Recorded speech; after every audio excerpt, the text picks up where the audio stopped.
Hello everyone, আজকে তোমাদের কাছে আমি একটা রেসিপি নিয়ে এসেছি যেটা খুবই সিম্পল। আর সেটা হচ্ছে আমাদের বাড়ির বাচ্চাদের জন্য। আমাদের বাড়িতে দুটো ছোট ছোট পুচকে আছে, তো তাদের জন্য আজকে করব হচ্ছে চিকেন স্টু, যেটা তারা খুবই ভালোবাসে খেতে।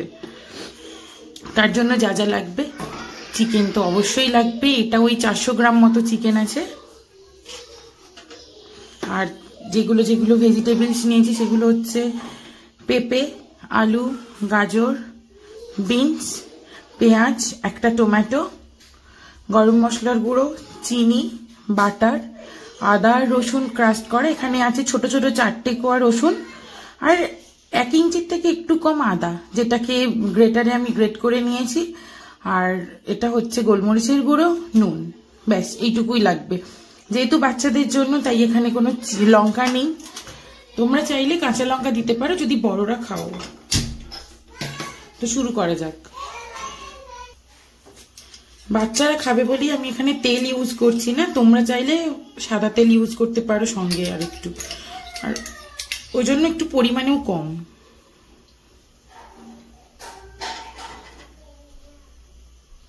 বাটারটা একটুখানি গলে যাক, তারপরে আমি এর মধ্যে আস্তে আস্তে সবকিছু দিতে থাকবো। আচ্ছা দেখো, বাটারটা একদম গলে গেছে। এর থেকে বেশি গলে গেলে আবার পুড়ে যাবে। এখন আমি এর মধ্যে দেবো হচ্ছে পেঁয়াজ। এখানে ওই 1.5টা মতো পেঁয়াজ দেওয়া রয়েছে, একটা মিডিয়াম সাইজ আর একটা হাফ ছোট।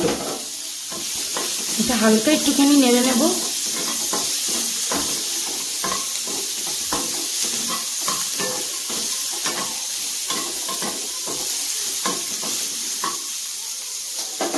এরপর এর মধ্যে দেবো আমি আলু,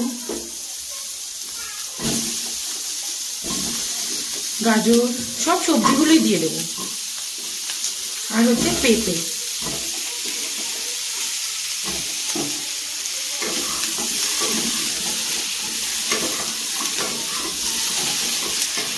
তোমরা হয়তো ভাবছো যে বাড়িতে দুটো ছোট ছোট বাচ্চা খাবে, তার জন্য এতখানি সবজি, এতটা চিকেন। না, ওরা তো এতটা খাবে না অবশ্যই। এটা এতটাই বেশি টেস্টি হয় যে বাচ্চা থেকে বুড়ো প্রত্যেকেই পছন্দ করে। আমাদের বাড়িতে বড়রাও এটা ভালোবাসে, তাই ওদের সঙ্গে সঙ্গে একটু বড়রাও ভাগ বসাবে আর কি। এটা একটুখানি নেড়ে নেব। তোমরা চাইলে এর মধ্যে টক দই দিতে পারো। আমি বড়রা যখন খায় তখন অবশ্যই এর মধ্যে টক দই দিই, দিলে বেশ একটা অন্য সুন্দর টেস্ট হয়। এর মধ্যে এখন আমি দেবো ওই টমেটোর দুটো কুচি, আর দেবো আদা রসুন যেটা গ্রেট করে রেখেছিলাম।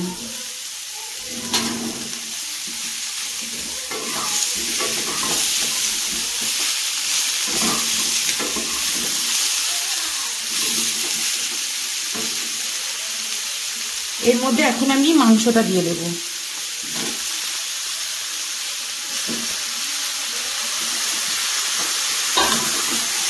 একটু নেড়ে নিয়ে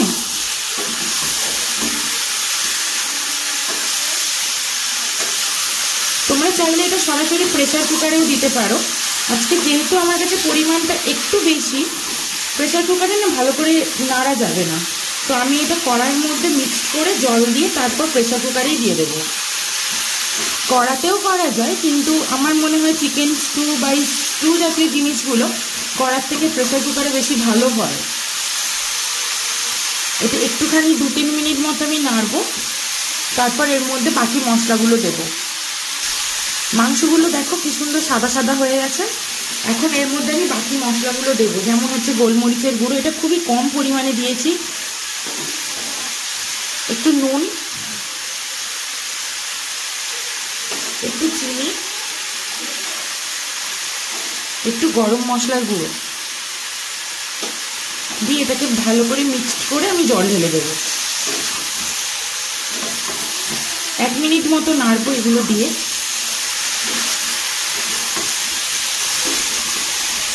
দেখো সব মশলা খুব ভালো করে মিক্সড হয়ে গেছে। এবার আমি এর মধ্যে জল দিয়ে দেবো।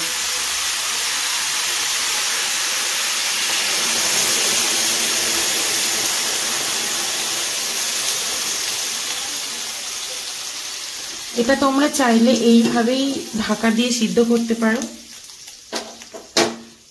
এই সময় নুন, মিষ্টি ঝাল যা কিছু টেস্ট করার করে নেবে, নিয়ে তারপর প্রেসার কুকারে দিয়ে দেবে। আমি এটা প্রেসার কুকারে আবার দিয়ে দেবো। দেখো সবটা আমি এখন প্রেসার কুকারের মধ্যে দিয়ে দিয়েছি। এখন এটা যদি আমরা বড়রা খাই তাহলে 3টে সিটি দেবে, দিয়ে বন্ধ করে দেবে। যেহেতু আমাদের বাড়ির বাচ্চারা খাবে তাই এটা একটু বেশি নরম হতে হবে। আমি 5টা সিটি দিয়ে এটা বন্ধ করে দেব। বন্ধ করে কিন্তু সঙ্গে সঙ্গে সিটিটা খুলে দেবে না, ওই বন্ধ করে রেখে দেবে। সিটিটা যখন পুরোপুরি বন্ধ হয়ে যাবে তখন ওটাকে খুলে দেখবে। এখন এটা আমি 5টা সিটি হওয়া পর্যন্ত অপেক্ষা করছি। এটা আটকে দিলাম, এটা সিটি হোক, তারপরে আবার তোমাদেরকে দেখাচ্ছি। দেখো এখন এটা হয়ে গেছে 5টা সিটি, হাওয়াটাও একদম বন্ধ হয়ে গেছে। এখনো হালকা হালকা ভেতরে ফুটছে। এবার আমি এটাকে ঢেলে নেব। এটা কিন্তু একদম হয়ে গেছে, দেখো একদম রেডি। এটা এইরকম একটা দেখতে হয়েছে, আর এটা কিন্তু খুব খুব টেস্টি হয়। তোমরা অবশ্যই একবার ট্রাই করে আমাকে কিন্তু জানাতে ভুলো না। আর আমার যদি রেসিপি তোমাদের ভালো লেগে থাকে তাহলে প্লিজ এটা লাইক, কমেন্ট আর শেয়ার করে দিও আমার চ্যানেলটাকে। আর বলতে কিন্তু ভুলবে না, হ্যাঁ, কেমন হয়েছে খেতে।